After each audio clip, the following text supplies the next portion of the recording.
What's up, guys? It's Crash, and I listened to the entire EA investors call, and I only fell asleep twice.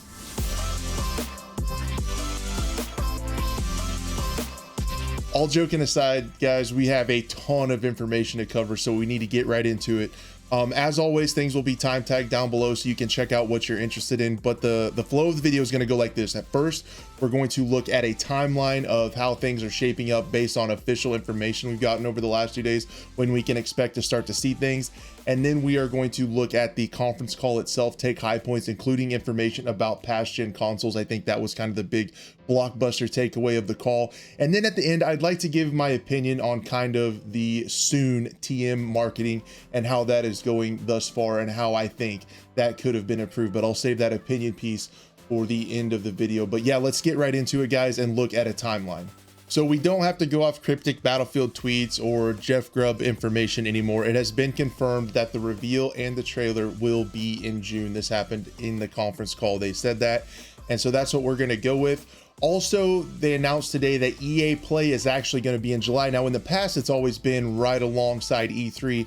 And that was actually a question later in the conference call. Someone asked him, why did you choose July? Are you behind schedule?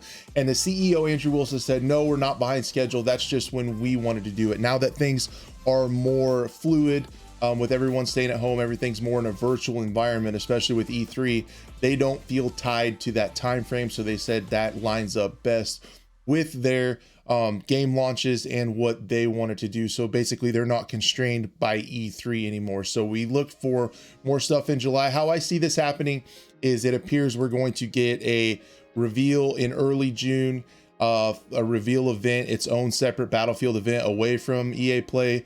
And then I suspect we'll get a lot more information in June during EA Play. And it wouldn't surprise me if we got some teasers between now and the reveal in June. We'll definitely be covering that all here. Also, to add to that timeline, they did say in the documentation released before the conference call that the game is going to release in Q3, and that is officially October to December. So they said holiday 2021. That lines up with that. It does not appear to be delayed. So as far as the conference call goes, there were a couple recurring themes. Two of those things that stuck out the most to me was live service. They mentioned that they made $4.6 billion from live services from Apex Legends and FIFA, and they want to use those models as a blueprint for their other games. So it would definitely not surprise me if we see similar models coming to Battlefield. That's essentially what they said. We're going to probably have something like a battle pass. And then they also talked about mobile quite a bit. They didn't say much about the mobile Battlefield game that's being made by Industrial Toys, but they did say it's going to have a much different shooting mechanic than the Apex Legends mobile game. They want to cover two kind of different player bases on the mobile platform with those two games. Now let's take a look at some of the prepared comments that they made about Battlefield in this conference call, made by CEO Andrew Wilson. Epic scale, all-out warfare, unexpected moments, and game-changing destruction. And it takes it all to the next level through the power of next-gen consoles and PCs. We're excited to reveal the game to fans next month and share a lot more about the game throughout the summer. We also have a Battlefield game for mobile platforms in development and Industrial Toys, in close partnership with DICE. Built from the ground up for mobile, the game is going into early testing now, and we're looking forward to players around the world getting their hands on this innovative Battlefield experience later in FY22.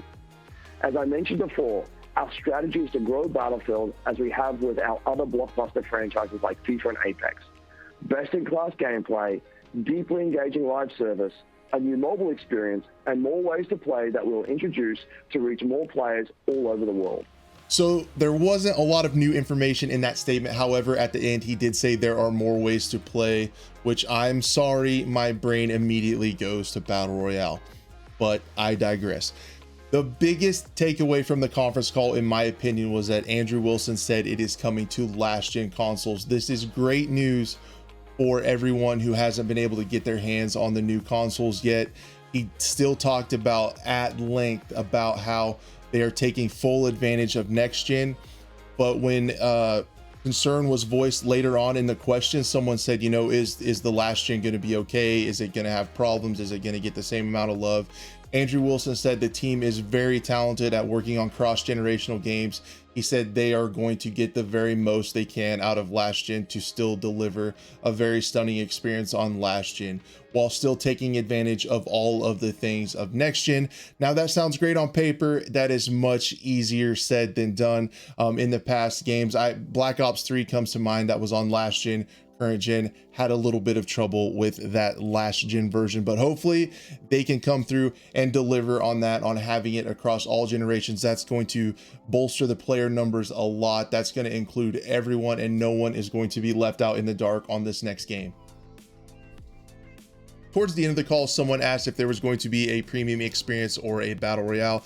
And of course, Andrew Wilson said there's nothing to announce at this time, but stay tuned in the months ahead. So we should hear something about that this summer. He reiterated the fact that there's going to be many ways to play, many modes. They're going to try to extend the Battlefield experience as far and wide as they can. He also mentioned that he has seen the trailer and people are going to be blown away. The financial advisor, who was also there, mentioned that he has seen the trailer and he is unable to say what he thought of it because it would be censored. He thinks people are going to be absolutely floored by this next trailer. Of course, they're going to say that, but it does sound like it's going to be a pretty good trailer. And finally, towards the end of the call, someone asked about the decision to move Criterion Games over to work on Battlefield and delay Need for Speed. And Andrew Wilson said it was pretty much a no-brainer. They're having Criterion work on vehicle gameplay, mechanics, flying, things of that nature that they are very good at working on. They've worked on in past Battlefield games. So he said that was the reasoning behind that move. I think this is pretty interesting because it gives us a little bit of insight as to what studio is working on what in the game.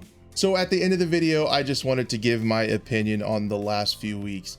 I personally think that the marketing has been rough, to say the least, for the Battlefield so far. I think using SOONtm is poor taste because it brings up memories of past uses of that word and that meme. And the most recent ones are Battlefield 5, delayed maps, delayed content, little to no communication. And I also get those lack of communication vibes when they say soon and we don't hear from them again for almost 2 months. That is kind of rough.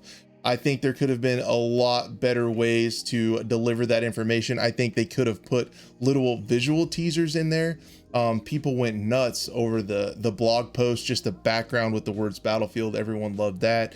If they could have just put, even, it doesn't even have to reveal anything, just parts of frames from the trailer, it could have got people very excited and not start the marketing campaign and then essentially go radio silent for almost 2 months with just cryptic, weird tweets that don't make any sense. And honestly, it just kind of upsets people. So luckily, the marketing department is much different than the developer department, so it shouldn't affect the game in the least. And hopefully we can look back on these last few weeks and laugh. But around this channel, guys, we're going to stay positive. We're going to enjoy the ride. We're going to realize, I have been realizing, that it's cool that we get to be excited about a Battlefield game again. It has been a long drought of content, and we have the chance to have a great game on our hands and be along for this ride. I am thankful that you are taking it with me and beyond. And that's pretty much all I wanted to say today. We will see you guys very soon in the next one. Thank you so much.